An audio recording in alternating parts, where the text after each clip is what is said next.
Neste verão, a Rússia pretende iniciar uma ofensiva em larga escala na parte oriental da região de Donetsk, que tenta conquistar desde o início da invasão em grande escala na Ucrânia. Hoje, isso é relatado com referência a oficiais militares ucranianos e analistas. E alerta que agora a Rússia está reunindo uma grande força para tentar capturar rapidamente Pokrovsk e Konstantinovka. Mas isso ainda não é tudo.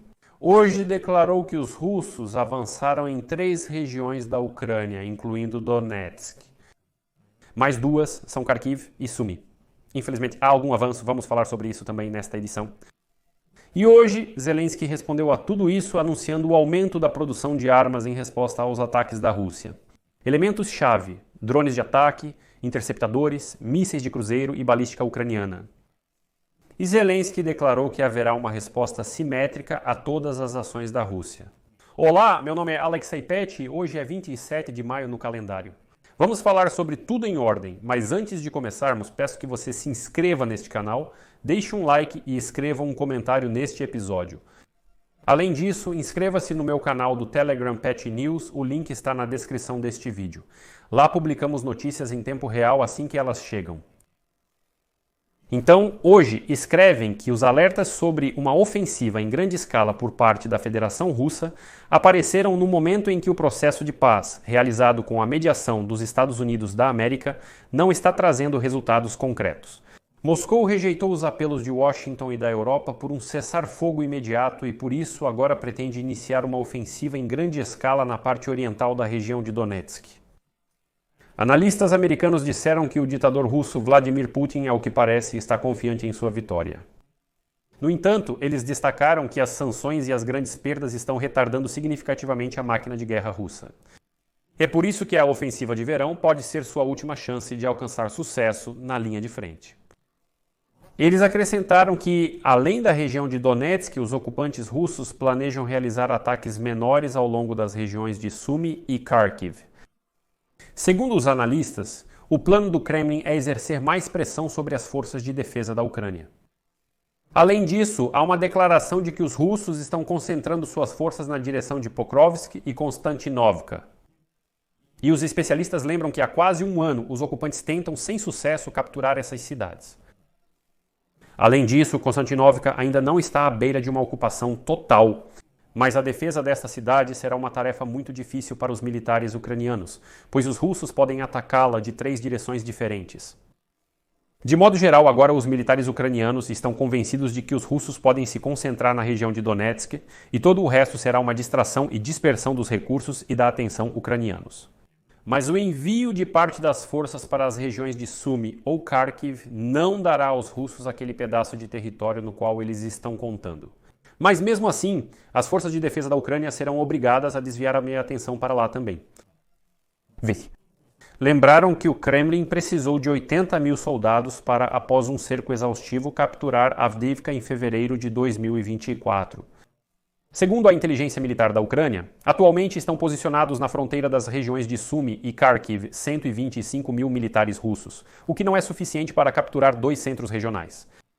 O representante da inteligência militar da Ucrânia, Andrei Cherniak, disse que essas tropas provavelmente serão usadas para capturar trechos de território ucraniano ao longo da fronteira. E isso coincide com o plano de Putin de criar uma zona de amortecimento.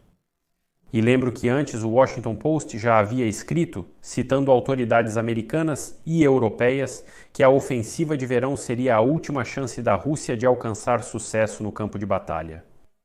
E especialistas observam que o momento para exercer pressão sobre Moscou agora pode ser mais vantajoso do que nunca desde os primeiros dias da invasão em grande escala. E hoje o projeto escreve que os ocupantes intensificaram as ações de assalto no norte e no leste da Ucrânia. Os soldados russos não param de pressionar as posições das forças armadas da Ucrânia em toda a linha de frente. Mas os analistas do Deep State informaram hoje sobre o avanço das tropas russas nas regiões de Kharkiv, Sumy e Donetsk. Observa-se que os ocupantes tiveram sucesso perto das aldeias de Belovody, que fica na região de Sumy, Kamenka, que pertence à comunidade de Dvoroshansk, na região de Kharkiv, e do assentamento de Kotlerovka, na região de Donetsk. Todos esses assentamentos estão localizados perto da fronteira, e Kotlerovka fica perto da fronteira administrativa com a região de Dnipropetrovsk. Bem, e anteriormente, Também foi informado anteriormente que os russos na região de Sumy capturaram Novenkoe, Juravka, Basovka e Veseloi. Essa informação também foi confirmada pela administração militar regional de Sumy. A vila de Belovod também entrou na zona cinzenta. Bem, e de acordo com as informações, a Rússia está tentando criar uma zona de amortecimento na região de Sudskaya e realizar um semicerco ao centro regional.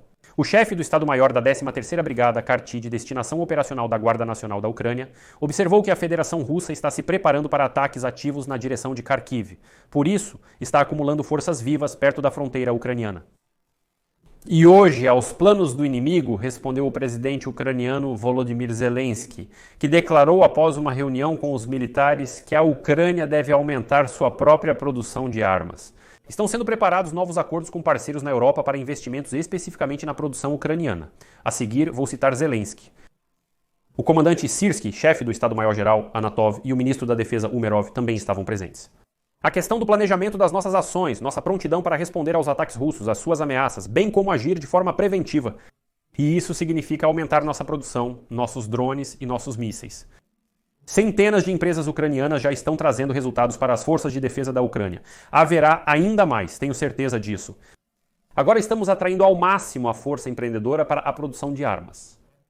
Estamos preparando em breve novos acordos com nossos parceiros na Europa para investimentos especificamente na produção ucraniana.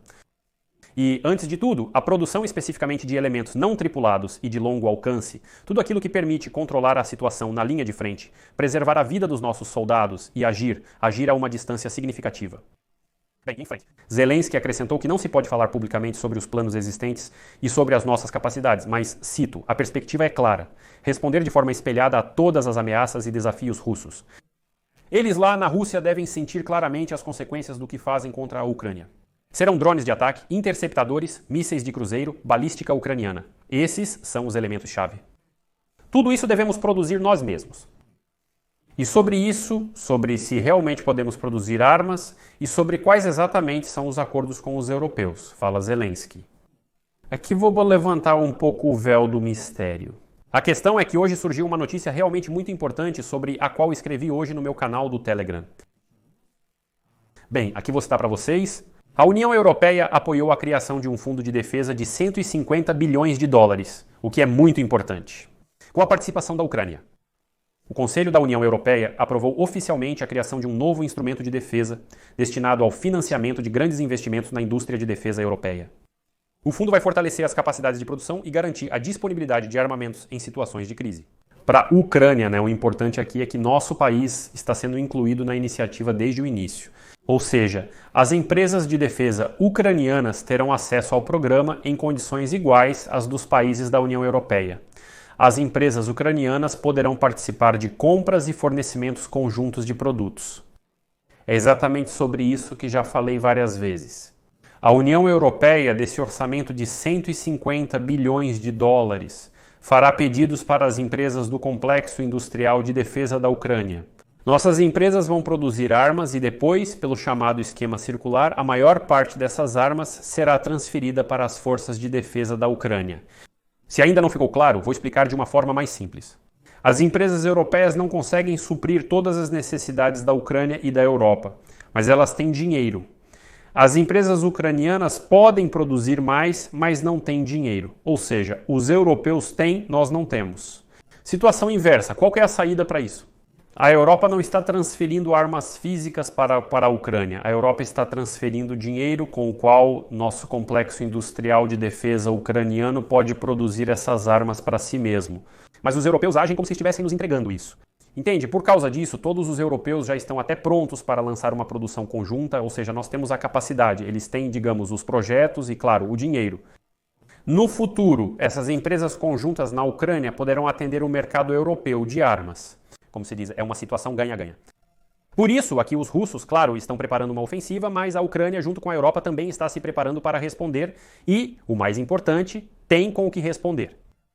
Por isso, aqui eu vou deixar reticências por enquanto. Sua opinião, suas conclusões, escreva nos comentários abaixo deste episódio.